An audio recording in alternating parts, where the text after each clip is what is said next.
கடல் அலைகளின் ஓசையில் ஆழ்ந்து உறங்கும் ஒரு நாகரீகம், மண்ணுக்குள் புதைந்து போன ஒரு மாபெரும் சாம்ராஜ்யம். காலச்சக்கரம் சுற்றும் வேகத்தில் நம் கண்முன் இருந்து மறைந்து போன ஒரு மர்ம தேசம். அதுதான் காவேரி பூம்பட்டினம்.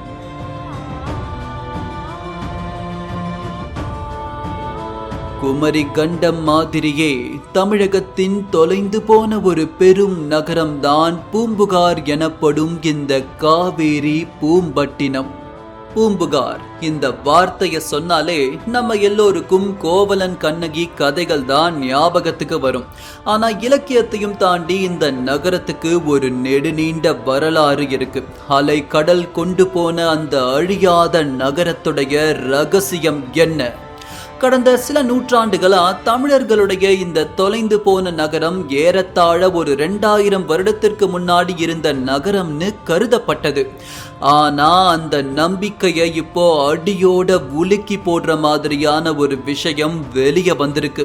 பாரதிதாசன் பல்கலைக்கழகத்தை சேர்ந்த ஆராய்ச்சியாளர்கள் இந்த பூம்புகார் நகரம் குறைந்தபட்சம் 15,000 வருடங்களுக்கு முன்னாடியே உருவான ஒரு பிரம்மாண்டமான நாகரீகம்னு சொல்றாங்க. ஆமா, நீங்க கேக்குறது நிஜம்தான். மனித நாகரிகமே ஆரம்பிக்கலன்னு சொல்லப்படுற அந்த காலத்துல தமிழர்கள் உலகமே வியக்கிற அளவுக்கு ஒரு சொர்க்கத்தை கடலோரத்துல கட்டி இருக்காங்க. பழந்தமிழர்களால எழுப்பப்பட்டு உலகத்திலேயே முதல்ல திட்டமிட்டு கட்டப்பட்ட ஒரு வணிக நகரமா கூட இப்ப நாம பேசிக்கிட்டு இருக்கிற பூம்புகார் இருக்கலாம்.